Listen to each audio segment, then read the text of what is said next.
দর্শক মণ্ডলী, সবাইকে ঈদের শুভেচ্ছা। বাংলাদেশের ফুটবলে সাম্প্রতিককালে যে আলোচনা, যে খবরটি আলোচনার জন্ম দিয়েছে সেটি হচ্ছে বাংলাদেশ ফুটবল ফেডারেশন আগামী জুন মাসে ইউরোপ এবং নর্থ আমেরিকা থেকে ৩৬ জন প্রবাসী অরিজিন বাংলাদেশি ফুটবলারকে ট্রায়ালের জন্য আমন্ত্রণ জানিয়েছে। তারা জুন মাসে বাংলাদেশে আসবেন এবং ভবিষ্যতে জাতীয় দলে খেলার জন্য তারা ট্রায়াল দেবে, তাদের প্রতিভার পরীক্ষা দেবেন।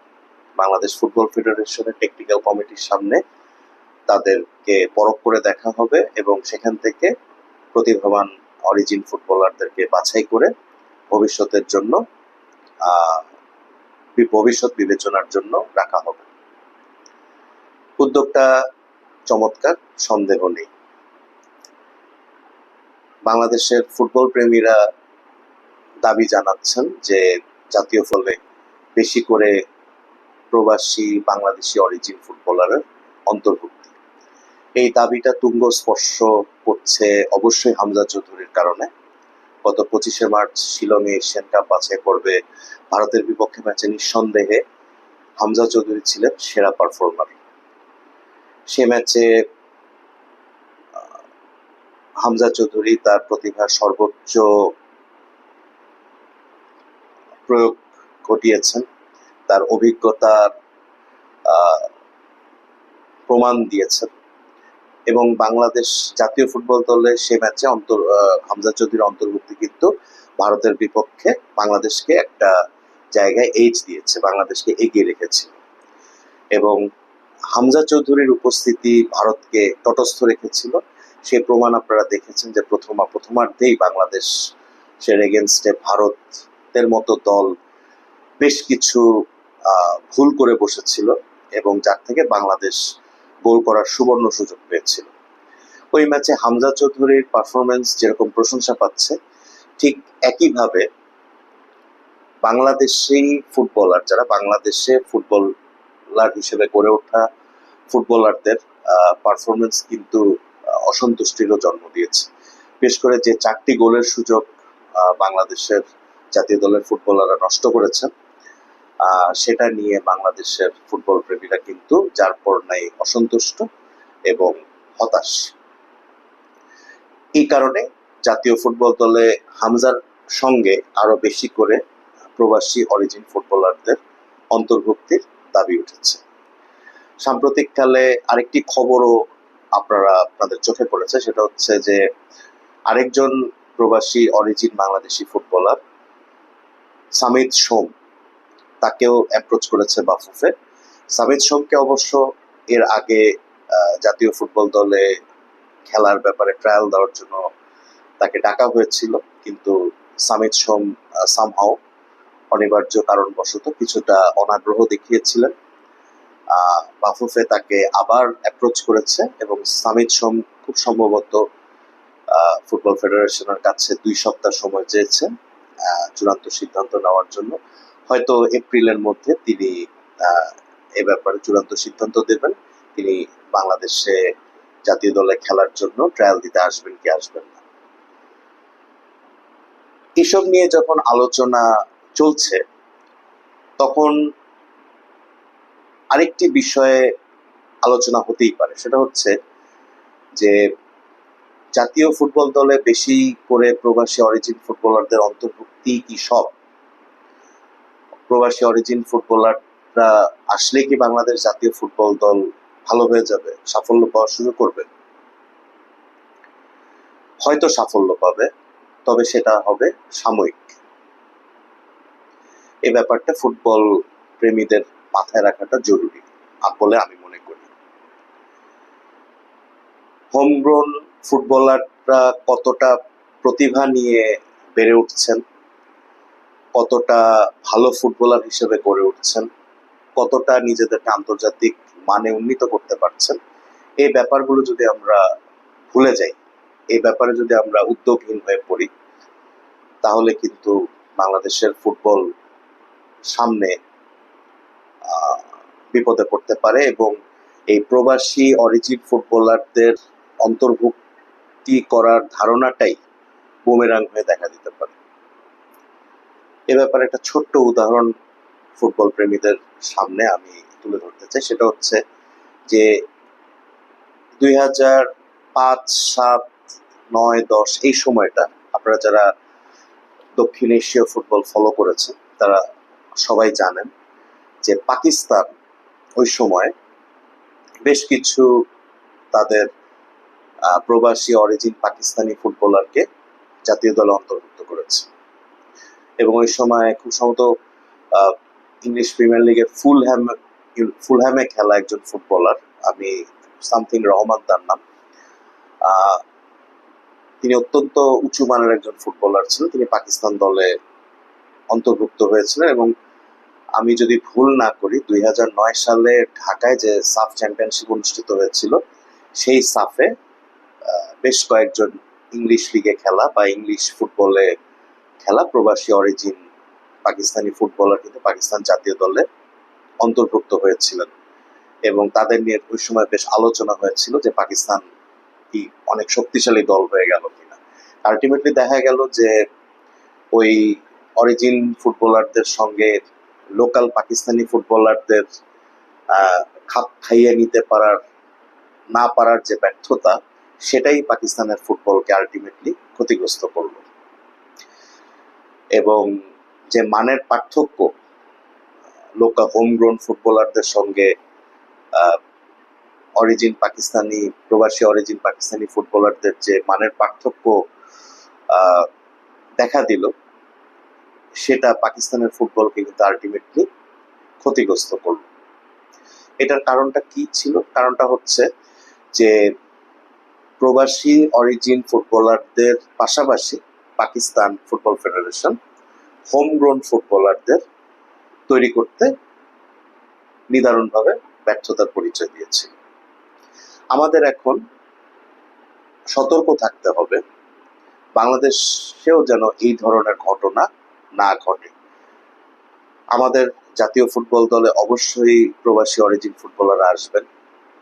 হামজা চৌধুরী এসেছেন, হামজা চৌধুরী দেখা দেখি আরো প্রবাসী অরিজিন ফুটবলাররা আসবেন। কিন্তু আমাদের মাথায় রাখতে হবে প্রবাসী অরিজিনদের পাশাপাশি আমরা যেন আমাদের হোমগ্রোন ট্যালেন্টদের ঠিকভাবে নার্চার করতে পারি। বাংলাদেশের ফুটবলের সবচেয়ে বড় সমস্যা হচ্ছে স্ট্রাকচারাল সমস্যা, অবকাঠামোগত সমস্যা। এবং আমাদের ফুটবলের সবচেয়ে বড় আরেকটি সমস্যা হচ্ছে আমাদের এখানে প্রতিভার উঠে আসার যে ব্যর্থতা, সেটা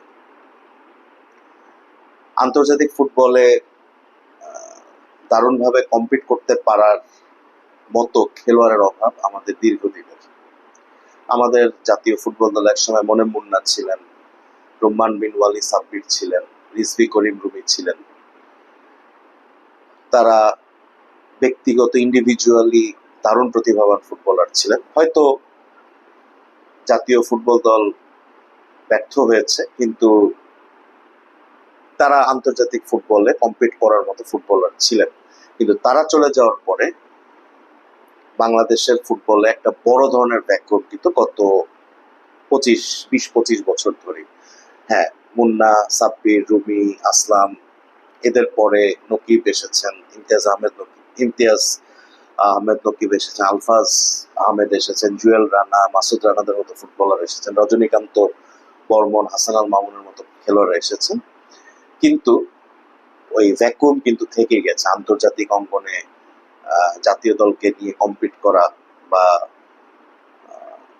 জাতীয় দলকে সাফল্য এনে দেওয়ার মতো ফুটবলারের অভাব আমাদের দীর্ঘদিনে। এটার মূল কারণ হচ্ছে আমাদের এখানে পাইপলাইনটা সবসময় স্মুথ না, আমাদের পাইপলাইনটা সবসময় জ্যাম হয়ে থাকে। তৃণমূল পর্যায় থেকে খেলোয়াড় জাতীয় পর্যায়ে উঠে আসার যে পথটা, সেটা আমাদের এখানে মসৃণ না, বা আমাদের এখানে যথেষ্ট বাম্পি। সে কারণে দেখা যায় যে অনেক প্রতিভাবান ফুটবলার এখানে এই পর্যায় পর্যন্ত আসতে পারেন না। একটা দেশের ফুটবলের সাফল্য কিন্তু নির্ভর করে সেই দেশ তাদের নিজস্ব প্রতিভাকে কতটা নার্চার করতে পারবে সেটার উপর। বাংলাদেশের ফুটবলে সেই জিনিসটার দারুণ অভাব রয়েছে। আমরা এই ব্যাপারটা অবশ্যই মাথায় রাখবো, আমাদের ফুটবল ফেডারেশন মাথায় রাখবে। আমাদের যে ক্লাবগুলো আছে, একমাত্র আমি নির্দিষ্ট করে বলি বসুন্ধরা কিংসের একটা একাডেমি আছে, তারা সাম্প্রতিককালে একটা একাডেমি গড়ে তুলেছে। আন্তর্জাতিক মানের কিনা জানি না, তবে ভালো মানের একটি একাডেমি তারা তৈরি করার চেষ্টা করছে। এটা একটা ভালো উদ্যোগ। কিন্তু বাংলাদেশের অন্য যে ক্লাবগুলো আছে তাদের খেলোয়াড় তৈরির উদ্যোগের অভাব কিন্তু যথেষ্ট। তাদের আলটিমেটলি খেলোয়াড় তৈরির কোনো উদ্যোগ আছে কিনা সেটা নিয়ে আমার যথেষ্ট সন্দেহ আছে। আমাদের এখানে যেটা লিগ হয়, আমাদের প্রিমিয়ার লিগের মান নিয়ে আপনারা কতটা সন্তুষ্ট? আমার কাছে মনে হয় বাংলাদেশের ফুটবল প্রেমীদের 99% বলবেন যে আমাদের এখানে যে ফুটবল লিগটা অনুষ্ঠিত হয় সেটা মোটামুটি মানেরও অনেক নিচে। এই যে আমাদের ফুটবলাররা যে গুরুত্বপূর্ণ সময়ে এই যে গোলগুলা মিস করছে, রিয়াকশনের অভাব তাদের, এর মূল কারণ হচ্ছে আমাদের ঘরোয়া ফুটবলের প্রতিদ্বন্দ্বিতার অভাব। আমাদের ঘরোয়া ফুটবলে যে ধরনের ফুটবল হয় সেটা আন্তর্জাতিক মান তো অনেক দূরের ব্যাপার, মানে মোটামুটি মানেরও কাছাকাছি নয় বলে আমাদের ধারণা বা আমাদের ফুটবল প্রেমীদের ধারণা। এই গ্যাপগুলো আসলে সমাধান করা, এই গ্যাপগুলো কমিয়ে নিয়ে আসা আসলে খুবই জরুরি। আমাদের জাতীয় ফুটবল দলে প্রবাসী অরিজিন ফুটবলাররা খেলবেন, কিন্তু দীর্ঘমেয়াদী সাফল্য পেতে গেলে কিন্তু আমাদের নিজস্ব প্রতিভা তুলে নিয়ে আসা, আমাদের ভালো মানের ফুটবলার তৈরি করার ব্যাপারটি ভুলে গেলে চলবে না, এবং এই ব্যাপারটি আমাদের মাথায় রাখতে হবে। নয়তো এক ধরনের সমন্বয়হীনতা আমাদের ফুটবলকে আলটিমেটলি ক্ষতিগ্রস্ত করবে বলে আমি মনে করি। জাতীয় ফুটবল দলে প্রবাসী অরিজিন ফুটবলারদের অন্তর্ভুক্ত করা আমি ব্যক্তিগতভাবে মনে করি ভালো উদ্যোগ, তবে এটা একটু সাময়িক টোটকা। এটা অনেকটা ধরেন অ্যান্টিবায়োটিক দিয়ে একটা কাউকে সুস্থ করে তোলার এক ধরনের চেষ্টা, কিন্তু দীর্ঘমেয়াদী যে সাস্টেনেবল ডেভেলপমেন্ট যেটাকে বলে বাংলাদেশের ফুটবলের, যেটা আমরা চাই যে আমাদের ফুটবল আগামী 20 বছর ধরে বাংলাদেশ জাতীয় দল ভালো খেলুক, আগামী 25 বছর ধরে আমাদের ক্লাবগুলো ভালো খেলুক, সেই জায়গায় কিন্তু আমাদের ওই হোমগ্রোন ফুটবলার যদি উঠে না আসে, আমাদের ক্লাবগুলো যদি বয়স ভিত্তিক বিভিন্ন দল তৈরি না করে, আমাদের ফুটবল ফেডারেশন যদি একাডেমি তৈরি না করে, ভালো কোচ যদি আমরা তৈরি করতে না পারি, তাহলে কিন্তু সেই অভাবগুলো, সেই গ্যাপগুলো থেকে যাবে। আমি ফুটবল ফেডারেশনকে অনুরোধ করব, আপনারা জাতীয় দলকে শক্তিশালী করার উদ্যোগ নিচ্ছেন, সেটার অবশ্যই দরকার আছে। আমাদের ফুটবলকে সামনে এগিয়ে নিয়ে যাওয়ার জন্য সেটার দরকার আছে। জাতীয় ফুটবল দলের সাফল্যের অবশ্যই প্রয়োজন আছে, কিন্তু এর পাশাপাশি আমাদের অন্য উদ্যোগগুলো, যেগুলো বেসিক উদ্যোগ, সেই উদ্যোগগুলো কিন্তু খুব জরুরি। ফুটবল ফেডারেশন আগামীতে আমাদের ক্লাবগুলোকে উৎসাহিত করবে যে তোমরা এক নিজস্ব বয়সভিত্তিক দল তৈরি করো, তোমরা স্কাউটিং করো, দেশের প্রত্যন্ত অঞ্চল থেকে খেলোয়াড় তৈরি করে নিয়ে আসো, খেলোয়াড় তুলে নিয়ে আসো, তোমরা ক্লাবে একাডেমি তৈরি করো, নতুন প্রতিভা তৈরির ব্যাপারে বিনিয়োগ করো। আমি মনে করি ফুটবল ফেডারেশনের উচিত এই ব্যাপারে এখনই সময় আমাদের ক্লাবগুলোকে জোর দেওয়া, উৎসাহিত করা। নয়তো কিন্তু আলটিমেটলি আমরা যদি শুধুমাত্র প্রবাসী অরিজিন ফুটবলারদের উপর নির্ভরশীল হয়ে থাকি, তাহলে ওই আমাদের অবস্থাটা আলটিমেটলি পাকিস্তানের ফুটবলের মতো হওয়ার যথেষ্ট আশঙ্কা থেকেই যায়। ধন্যবাদ।